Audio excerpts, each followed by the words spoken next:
जो भी मुख्यमंत्री जी का बयान आया जो सेक्स एजुकेशन के बारे में, और जब भी सेक्स एजुकेशन की बात की जाती है तो इसकी लोग जो है शर्माते हैं, हिचकते हैं, तो उससे लोगों को बचना चाहिए। तो स्कूलों में पढ़ाई होती है साइंस बायोलॉजी, उनका कहने का मतलब आबादी कंट्रोल जो है क्या करना है वो प्रैक्टिकली बात जो भी आती है उन्होंने अपना बात किया।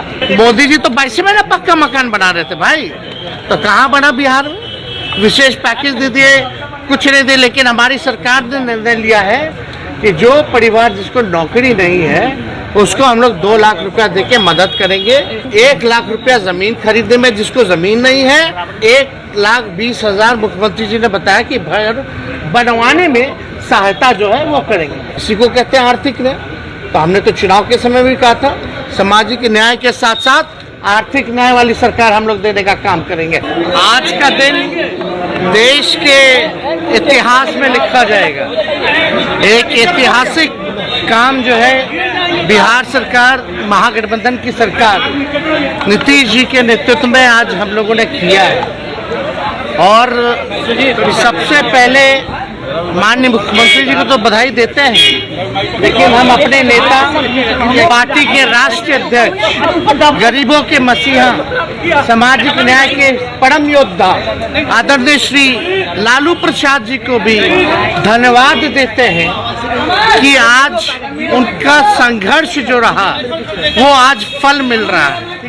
तो लंबे समय से और आज के दिन हम अपने समाजवादी जो हमारे महापुरुष नेता रहे, लोहिया जी, कर्पूरी जी, जेपी जी, अंबेडकर जी, फूले जी, सभी लोगों को जो है, कर्पूरी जी को हम लोग जो है आज नमन करते हैं और उनके ही बताए हुए रास्ते पर हम लोग आज चले हैं और काम हम लोगों ने पूरा किया है। चुनाव में हम लोग लगातार कहते थे सामाजिक न्याय के साथ हमारी सरकार अगर बनेगी, जो महागठबंधन की सरकार नीतीश जी के नेतृत्व में बनी है, सामाजिक न्याय के साथ आर्थिक न्याय हम लोग करेंगे। किसी के साथ भेदभाव नहीं, बल्कि सबको साथ लेकर के हम लोग चलने का काम करेंगे। तरह तरह की बातें होने लगी, फलना बात जो है जातिवादी है। आज देख लीजिए सत्ता पक्ष हो या विपक्ष को मजबूरन भी कितने साजिशों का अंबार लगाया गया, इसको रोकने के बावजूद भी जो है भाजपा को इसका हम लोगों का समर्थन करना पड़ा है। और ताज्जुब की बात है कि भारत सरकार नेतृत्व जिसका नरेंद्र मोदी करते वो मना करते हैं और बिहार वालों को मजबूरन हम लोगों का साथ देना पड़ता है। तो जो भी बात है, लेकिन आप देखिएगा सामाजिक न्याय और आर्थिक न्याय इसी को कहते हैं। इसी की हम लोगों की लड़ाई थी कि अंतिम पैदान पे खड़ा जो समाज है, अंतिम व्यक्ति है, उसको मुख्य धारा में लाना है। और इसी के तहत ये बहुत ज़रूरी था कि साइंटिफिक एक आंकड़ा जो डेटा हम लोग इकट्ठा करें कि कौन सी जात की कौन सी स्थिति, कौन सी जात को कितना सरकारी नौकरी है, कौन सा जात क्या व्यवसाय करता है, कौन सा जात भीख मांगता है, कौन सा जात दिहाड़ी मजदूर है, कौन सी जात जो है भूमिहीन है। तो इससे कौन सी परिवार जो है गरीबी रेखा के नीचे है। तो ये डेटा जो है सब कुछ सामने आ गया है। हम लोग किसी का खिलाफ नहीं, EWS हो 10% पहले से हो, हमें कोई आपत्ति नहीं, लेकिन जो इसके हकदार हैं, अब तक जिसको न्याय नहीं मिला, सामाजिक न्याय, वो दिलाना हमारी सरकार का कर्तव्य था, फर्ज था।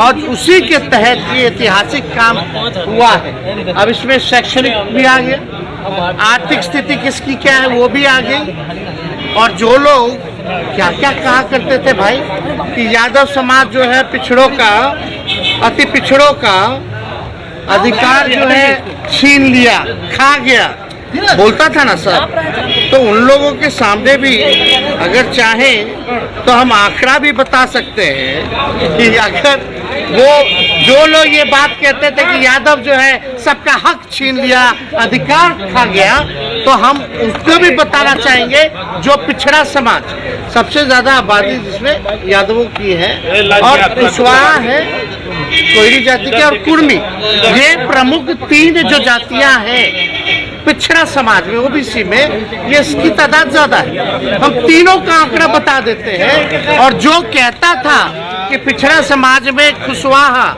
यादव, कुर्मी हक खा रहा है, उसको ये करारा जवाब जो है मिलेगा। हकीकत क्या है? तो कुर्मी जाति की संख्या है 3.11। कहाँ करना है उसको निकलने % लोग सरकारी नौकरी जो है, एक मिनट, तो कुर्मी जाति के 3.11% लोग सरकारी नौकरी कर रहे हैं। पूरे कुर्मी की जितनी आबादी है उसका मात्र 3.11% लोग सरकारी नौकरी कर रहे हैं। कुशवाहा जाति के 2.4% लोग जो है सरकारी नौकरी कर रहे हैं और जो यादव समाज, जो सबसे बड़ा समाज 14% वाला है, उसका मात्र 1.55% लोग जो है सरकारी नौकरी जो है वो कर रहा है। अगर इन तीनों जातियों को मिला दीजिए, जिसकी आबादी जो है 21% है, तो तकरीबन 6.5% ही जो है सरकारी नौकरी में है। तो हम तो दूसरा भी आंकड़ा भी हम बता देंगे, जहां और जातियों का है, मान लीजिए 0.6% आबादी जिनकी कास्ट समाज की है, उनका मिला दीजिए तो 0.6 है, लेकिन 6.68 जो है प्रतिशत जो है काम कर रहा है। उसी हिसाब से भूमियार समाज का है, राजपूत समाज का है, अत्यंत पिछड़ा समाज का है, तो ये सबका है। तो ये किसी के खिलाफ नहीं है, ये एक रियल पिक्चर जो है लोगों के सामने आना चाहिए था। उसी हिसाब से कल्याणकारी योजनाएं बनाने का काम होगा। तो ये एक तो सामाजिक न्याय की बात हो गई, आर्थिक न्याय की बात हो गई। आरक्षण तो बोला गया, अभी हम लोग जा रहे हुए, बढ़ने की बात हुई है। मुख्यमंत्री जी ने कहा 75% तक इसको किया जाएगा। तो इसमें तो भाई जब जरूरत पड़ेगा तो ऊपर भी किया जा सकता है ना, तो बात हम लोग करेंगे, सरकार निर्णय लेगी। लेकिन आर्थिक न्याय, जिसको घर नहीं है, मोदी जी तो 22 तक पक्का मकान दे दिए थे, तब इतना लगभग लाखों परिवार जो है उसको घर नहीं है। मोदी जी तो 22 में ना पक्का मकान बना रहे थे भाई, तो कहाँ बना बिहार में? विशेष पैकेज दे दिए, कुछ नहीं दे। लेकिन हमारी सरकार ने निर्णय लिया है कि जो परिवार जिसको नौकरी नहीं है उसको हम लोग 2 लाख रुपया देके मदद करेंगे और 1 लाख रुपया जमीन खरीदने में जिसको जमीन नहीं है, और बात चल रही है 1,20,000 मुख्यमंत्री जी ने बताया कि घर बनवाने में सहायता जो है वो करेंगे। तो सोचिए, जिसको अब तक घर नहीं था, जिसको अब तक जमीन नहीं था, जिसको अब तक काम नहीं था, तो हम लोग उसको मदद कर रहे हैं। इसी को कहते हैं आर्थिक न्याय। तो हमने तो चुनाव के समय भी कहा था, सामाजिक न्याय के साथ साथ आर्थिक न्याय वाली सरकार हम लोग देने का काम करेंगे। आज वो हम लोग कर रहे हैं। अब विशेष राज्य का दर्जा, भाई सब तो भाजपा वाले तो वहाँ बैठे रहे, बोल रहे बढ़ा दीजिए बढ़ा दीजिए। इतना तो तुम लोग रहे सरकार में, आज तक नहीं कर पाए, इतनी बहालियां नहीं दे पाए, नौकरियां नहीं दे पाए, लोगों को आर्थिक न्याय नहीं दे पाए। और अब जब आपसे मांगा जा रहा है कि केंद्र सरकार, सबसे बड़ी सरकार जो देश की सबसे सर्वोच्च व्यक्ति है प्रधानमंत्री जी, उनसे मांग रहा कि भाई बिहार गरीब राज्य है, पिछड़ा राज्य है, आंकड़े सार्वजनिक हो गए हैं, तो मदद तो करना चाहिए ना। तो विशेष पैकेज दें या स्पेशल राज्य का स्टेटस दें, क्यों नहीं दे रहे भाई?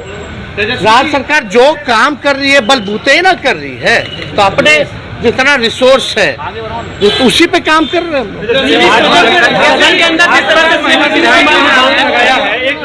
भाजपा की महिला विधायकों ने ये कहा है कि नीतीश कुमार मुख्यमंत्री जी ने सदन में कुछ ऐसे बयान दिए हैं जो अमर्यादित है। नहीं, देखिए एक बात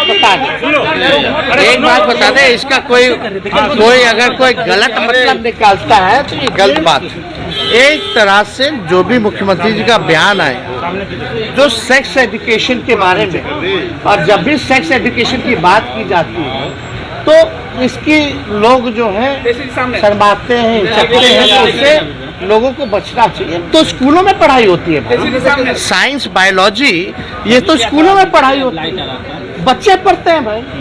तो हमको लगता है अगर सेक्स एजुकेशन की अगर बात है, उनका कहने का मतलब आबादी कंट्रोल जो है क्या करना है, वो प्रैक्टिकली बात जो भी आती है उन्होंने अपना बात किया। तो इससे लोगों को गलत तरीका में नहीं लेना चाहिए, एतराज नहीं लेना, बट